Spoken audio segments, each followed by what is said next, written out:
불편한 거 좋아하는 사람 없죠. 사람들은 불편함을 싫어합니다. 조금만 불편해도 우리는 금방 답답해하고요. 가능한 빨리 그 불편함을 줄이거나 없애고 싶어 합니다. 여러분 계단을 오르기 힘드니까 뭐가 생겼죠? 에스컬레이터, 엘리베이터가 생겼죠. 손빨래가 고되니까 뭐가 생겼습니까? 세탁기가 만들어졌습니다. 멀리 있는 사람과 소통할 수가 없으니까 그것 좀 불편하니까 전화와 메신저가 발전했고 먼 거리를 좀 편하게 빠르게 가고 싶어하는 욕구가 자동차와 기차를 만들었습니다. 어쩌면 인류의 발전은요 불편함을 견디지 못하는 이 사람들이 만들어낸 역사일지도 모른다는 생각이 듭니다. 심지어 우리는 기다리는 것도 싫어합니다. 인터넷 속도가 조금만 느려도 여러분 답답하죠. 영상 보려고 하는데 갑자기 몇 초 버퍼링이 되면 어떻게 합니까? 다음 걸로 넘어가죠. 어디 가는데 줄이 길면은요 좀 더 쉬운 곳을 찾습니다. 어제 민수 선생님 차를 타고 가는데 앞에 차가 있다고 옆으로 바로 빠지더라고요. 그만큼 우리는 기다리는 거 싫어합니다. 이처럼 인간은 그 불편함을 싫어하는 존재다. 그래서 우리 삶에 불편한 일이 생기면 가장 먼저 드는 생각도 똑같죠. 어떻게 하면 이 불편함을 빨리 해결할까? 근데 오늘 성경은 우리의 이 생각과는 좀 뒤집는 이야기, 반대되는 이야기를 합니다. 하나님은 때로 우리 삶의 불편함을 없애주시는 분이 아니라 오히려 불편함을 만드시는 분이라고 오늘 본문 말하고 있다는 거예요. 여러분 삶에 문제가 생기면 기도하잖아요. 하나님 이 문제, 이 불편함 해결해 주세요. 근데 만약 그 문제, 그 불편함을 하나님이 만드셨더라면은 우리의 기도는 어떻게 해야 될까요? 오늘 말씀은 하나님이 솔로몬 인생에 의도적으로 이 불편함을 만드시는 이야기입니다. 우리는 이 말씀을 통해 하나님이 왜 불편함을 만드셨는지, 그 불편함을 통해 무엇을 말씀하고 계시는지를 함께 보려고 합니다. 우리가 평소 같으면 설교가 첫 번째, 두 번째 이렇게 대지가 있잖아요. 오늘 안 그래도 민수 선생님이 그거 없냐고 물어보더라고요. 오늘은 원포인트 주제 설교라 없습니다. 14절과 23절을 읽어볼 겁니다. 중요한 구절이기 때문에 같이 읽겠습니다. 시작. 여호와께서 에돔 사람 하닷을 일으켜 솔로몬의 대적이 되게 하시니 그는 왕의 자손으로서 에돔에 거하였더라. 자, 23절 시작.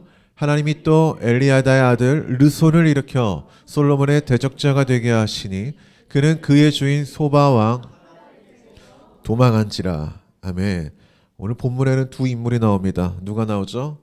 하닷과 르손. 자, 먼저 하닷을 봅시다. 이 사람의 배경을 말하죠. 에돔 왕족 출신입니다. 네. 하지만 다윗 시대의 에돔은요 이스라엘에게 크게 패배합니다. 과거 이야기를 하고 있는 거예요. 본문을 보면은요 요압이 에돔의 남자를 쳤고요. 그 과정 속에서 하닷, 그러니까 어린 하닷이죠. 살아남아 어디로 도망합니까? 애굽으로 도망갑니다. 그러니까 하닷이라는 인물은 어린 나이에 그 나라의 몰락과 가문의 비극을 경험한 사람이죠. 그런데 이 사람의 삶에 반전이 생깁니다. 애굽에 가서 누구의 눈에 듭니까? 바로 우리가 세계사에서 파라오라고 하죠. 이 눈에 들어요. 그러니까 능력을 뭔가 인정받았다라고 볼 수 있죠. 심지어 이 바로의 처가 쪽과 결혼을 합니다. 사돈이 됩니다. 그러니까 최고 권력자의 가족, 이 네트워크 안으로 들어가 버린 겁니다. 자, 이 네트워크가 뭐예요? 힘을 잃었는데 과거에는 지금은 이전보다 더 큰 힘을 얻었다라는 어떤 이야기를 하고 있는 거죠. 자, 이렇게 하닷은 이스라엘의 영향력 밖에서 살아남아 성장했어요. 시간이 지나 다윗과 요압, 그러니까 자기의 그 트라우마를 줬던 그 존재가 죽었다는 소식을 듣고 이제 어떻게 하려고 하죠? 자기 고향 땅으로 돌아가려고 합니다. 자, 여러분 왜 돌아가려고 할까요? 복수겠죠. 간단하죠. 복수하려고 합니다. 자, 두 번째 인물은 누굽니까? 르손입니다. 르손. 자, 이 르손은 어떤 삶의 스토리가 있습니까? 왕족은 아니지만은 그 왕을 섬기는 사람입니다. 자, 다윗으로부터 패배하게 되자 어떻게 하죠? 도망갑니다. 흔히 인생에 우리가 패배자라고 볼 수 있는 인물인데요. 그렇다고 인생을 포기하지는 않습니다. 자, 그냥 숨어 살지 않고 거기서 어떠한 일을 하죠? 무리를 모아 자기 세력을 만듭니다. 자, 바닥을 딛고 다시 일어서려고 했다라는 거예요. 그 후에 어디로 가죠? 다메섹으로 가서 거주하다가 무엇이 됩니까? 왕이 됩니다. 이 두 사람의 성공 스토리를 제가 말하고 싶은 건 아닙니다. 이 두 사람의 공통점이 있습니다. 공통점이 뭐죠? 과거에 누구로부터 힘을 잃었다? 다윗으로부터 힘을 잃은 사람들인데 이제는 강력한 힘을 가진 사람이 되었다. 그러니까 이전과 다른 사람이 됐다. 또 있습니다. 이 두 인물을 설명할 때 서두에 공통적으로 나오는 문장이 있습니다. 그것이 무엇입니까? 여호와께서 하닷을 르손을 일으켜 누구의 대적이 되게 하셨다? 솔로몬의 대적이 되게 하셨다. 여러분, 대적이라는 말 히브리어로 사탄이라고 합니다. 사탄. 근데 우리가 흔히 말하는 그 사탄 마귀, 귀신, 귀신들의 우두머리 그런 거 아니에요. 그거는 그 뭔가 관념적으로 만들어낸 거지. 성경이 말하고 있는 사탄은 뭐냐면은 대적자, 그러니까 나를 불편하게 하는 존재를 사탄이라고 말을 해요. 자, 그렇다면 뭐예요? 우리도 누군가의 사탄이 될 수 있습니까? 없습니까? 있죠. 제가 예빈이의 사탄이 될 수도 있어요. 불편하게 만드는 존재가 될 수 있고, 반대로 예빈이가 저한테 그런 손의 가시 같은 나를 불편하게 만드는 존재가 될 수 있다라는 거예요. 이건 무슨 귀신, 우두머리, 그 게임에서 디아블로 이런 거 있잖아요. 악마 이런 걸 말하는 게 아니라는 거예요. 자, 하닷과 르손은 하나님이 솔로몬을 위해 친히 준비한 뭐다? 불편함이라는 거죠. 심지어 25절을 보세요. 여러분 읽은 성경은 조금 이렇게 적나라하지 않은데 세번역 성경으로 보면은 이렇게 나옵니다. 세번역, 한번 읽어주십시오. 시작. 르손은 솔로몬의 일생 동안에 이스라엘의 대적자가 되었다. 그렇지 않아도 솔로몬은 하닷에게 시달리고 있었는데 엎친 데 덮친 격으로 르손에게도 시달렸다. 르손은 시리아를 다스리는 왕이 되어서 계속하여 이스라엘을 괴롭혔다. 끔찍하죠. 계속하여 괴롭혔다. 여러분, 솔로몬 입장에서 이 불편한 두 사람의 존재, 일생 동안 계속해서 괴롭혔던 이 존재, 어떤 방식으로 괴롭혔을까요? 우리 사람이 사람을 괴롭히는 방식이 다양합니다. 그렇죠? 네, 이때 당시에는 이게 국가와 국가잖아요. 어떻게 괴롭혔을까요? 첫 번째는 약탈이겠죠. 약탈. 솔로몬 왕국이 아무리 강력해도요, 그 국경, 그러니까 끝자락까지는 이게 다 방어하기는 어렵습니다. 근데 그 국경지대에서 막 르손과 하닷이 왔다 갔다 하면서 한 명은 북쪽에 있고 한 명은 남쪽에 있는 거잖아요. 왔다 갔다 하면서 약탈을 하는 거예요. 이렇게 괴롭히는 거죠. 근데 그냥 약탈 안 하겠죠. 추수할 때만 약탈을 하는 거죠. 또 있습니다. 우리가 저번에 민혁전사의 설교를 잘 들었어야 되는데 솔로몬의 왕국이 어떻게 부자가 됐다? 에이비는 어떻게 부자가 됐다? 네, 여기까지.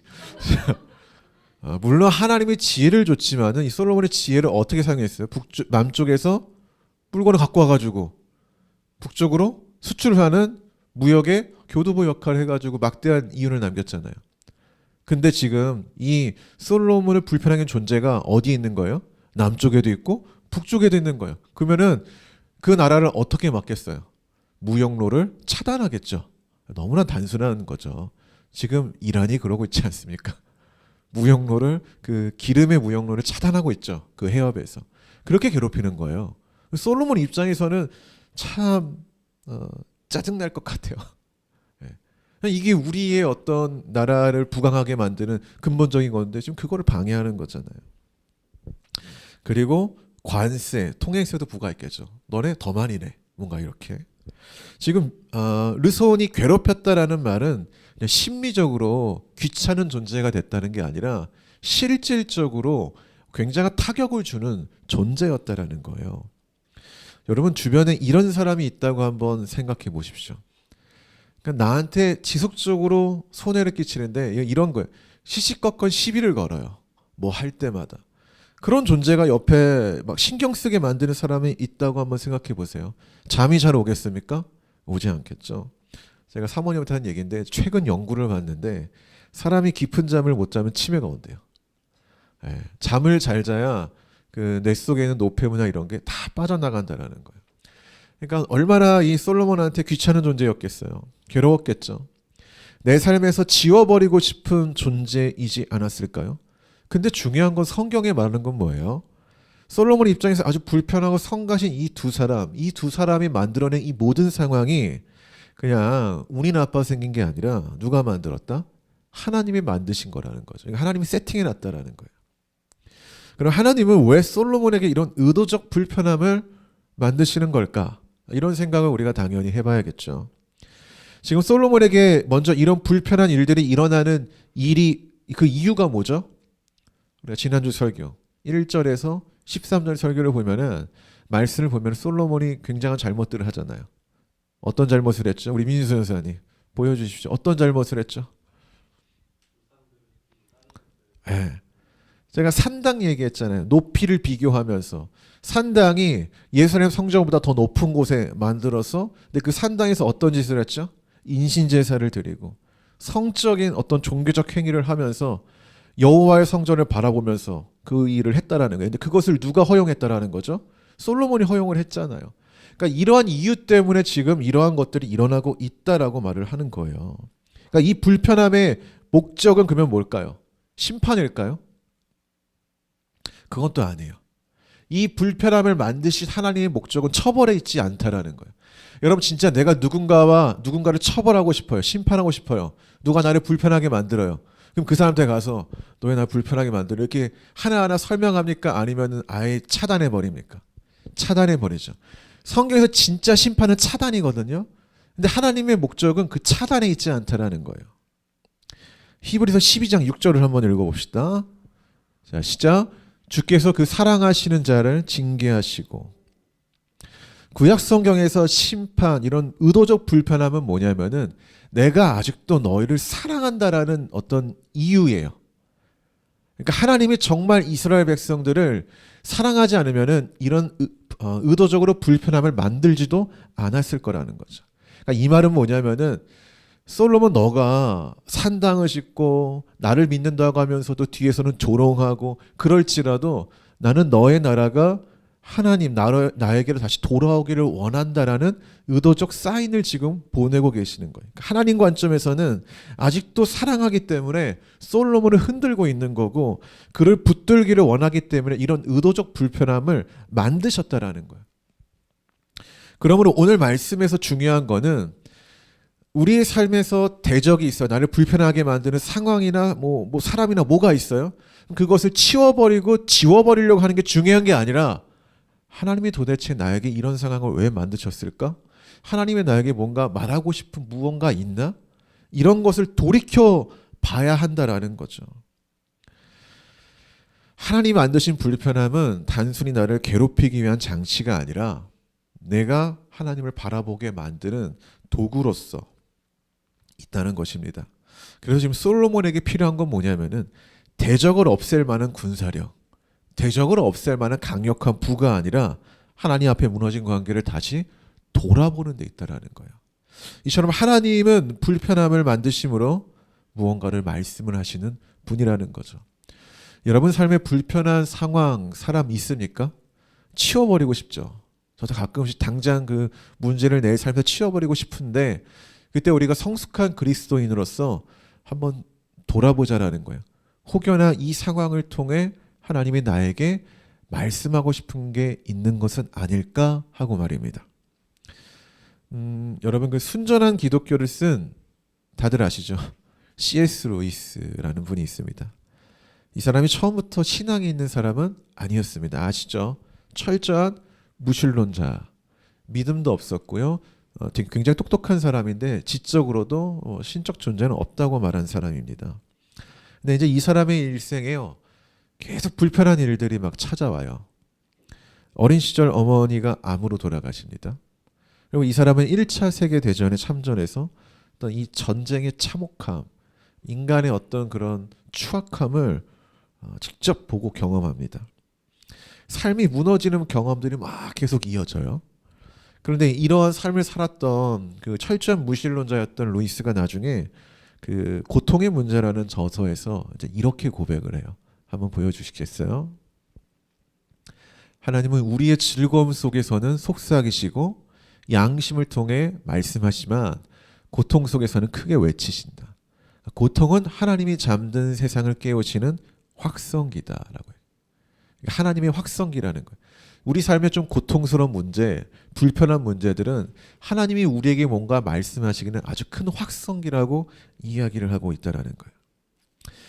여러분, 하나님은요, 우리가 편안할 때보다 오히려 고통과 불편함 속에 있을 때 더 분명하게 말씀하시는 게 있어요. 근데 더 놀라운 거는 우리도요, 고통과 불편함 가운데 있을 때 하나님을 더 부르는 경향이 있어요. 똑같지 않습니까? 똑같아요. 루이스에게 전쟁과 상실은 단순한 불행이 아니라 그 불편함을 통해 그는 하나님을 진지하게 생각하기 시작했고 하나님께 돌아오게 됐죠. 나중에는 수많은 사람들에게 복음을 전하는 이제 기독교 변증가가 됩니다. 성도 여러분, 루이스의 말처럼 하나님은 편안함이 아니라 고통과 불편함 속에서도 더 크게 말씀하십니다. 그러니 고통, 불편함을 그냥 치우려고만 하지 말고 아까 말했던 것처럼 도대체 이것을 통해서 하나님의 나에게 무엇을 말씀하시는가를 생각해 봐야 한다는 거죠. 솔로몬에게 하닷과 르손이 그런 거예요. 그럼 하나님이 불편함을 통해 솔로몬에게 하시는 말씀, 우리에게 하시는 말씀 뭘까요? 너무나 간단합니다. 야고보서 4장 8절에 이런 말씀이 있어요. 자, 시작. 하나님을 가까이 하라. 그리하면 너희를 가까이 하시리라. 저는 이 말씀이 오늘 본문의 상황을 통해 하나님이 솔로몬에게 그리고 오늘날 우리에게 하시는 말씀이라고 생각합니다.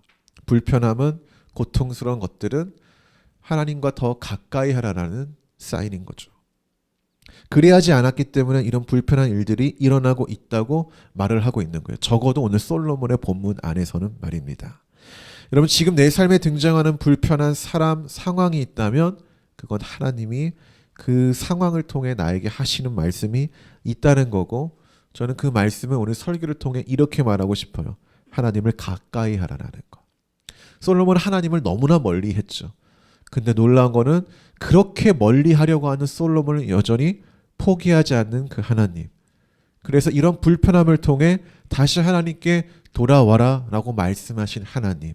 그 하나님을 바라보라는 것입니다. 이제 말씀의 결론을 맺겠습니다. 혹시 이거 아십니까? 하인리히의 법칙 아세요? 많이 한번 들어보셨죠? 1930년대 미국에서 산업재해를 분석하던 이 사람이 수천 건의 사고 자료를 통해 발견한 패턴이에요. 그러니까 1대 29대 300. 네. 그러니까 이거예요. 큰 사고 한 건 앞에는요, 경미한 사고 한 평균적으로 29건이 있고, 이 29건 또 앞에는 큰일이 날 뻔한 한 위험 노출이 한 300번쯤 누적되어 있다는 거예요. 300번이 있으면은 29번에 경미한 사고가 일어나고 29번에 경미한 사고가 일어나면 그때 비로소 한 번에 큰 사고가 터진다라는 하나의 법칙 같은 거죠. 결국 큰 사고를 막는 길은 사고가 터진 뒤 수습하는 게 아니라 그 전에 반복되던 작은 시그널을 읽고 멈추는 데 있다라는 거예요. 우리의 신앙도 마찬가지입니다. 하나님과 멀어지는 일은요, 어느 날 한순간 일어나지 않아요. 솔로몬이 지금 점점 패망의 길을 가잖아요. 그게 한순간에 일어난 일입니까? 아니죠. 우리는 봤잖아요. 솔로몬 죄악의 누적, 그러니까 죄들이 이 불순종에 누적된 결과라는 걸 우리는 봤잖아요. 무관심, 반복되는 타협, 말씀 앞에서 조금씩 멀어지는 이 시간이 쌓이다 보니까 결국 큰 무너짐으로 이어지는 거예요. 솔로몬의 무너짐은, 우리의 무너짐은 결코 단번에 일어나지 않습니다. 누적된 불순종이 모여서 오늘날 우리가 마주하는 것입니다. 하닷과 르손, 결국 누적된 불순종 위에 하나님이 지금 울리시는 경고음이라는 거예요. 성도 여러분, 어쩌면 지금 내 삶에 있는 불편함도 마찬가지일 수 있다는 것이죠. 반복해서 나를 흔드는 문제들, 계속해서 마음을 무겁게 하는 이 상황들, 자꾸만 신경 쓰이게 만드는 사람이 있다면 그것을 무조건 없애야 할 장애물이 아닙니다. 어쩌면 그것은 하나님이 내 삶의 방향을 멈춰 세우시기 위해 주시는 신호입니다. 하나님은 때때로 편안함으로 말씀하지 않고 불편함으로 말씀하십니다. 그러니 불편함을 빨리 없애는 것이 중요한 게 아닙니다. 아멘이십니까? 그 불편함 속에서 하나님의 음성을 듣는 성도가 됩시다. 불편함을 치우려고 하는 게 아니라 불편함 너머에서 말씀하시는 그 하나님, 그 하나님을 바라보는 우리가 되기를 바랍니다. 그것은 하나님이 나를 사랑하신다는 것이고 나를 붙들고 싶으시다는 강력한 제스처입니다. 성도 여러분, 삶에 어려움이 있더라도 원망 말고 주님과 함께하고자 하는 강렬한 마음으로 나아가기를 소망합니다.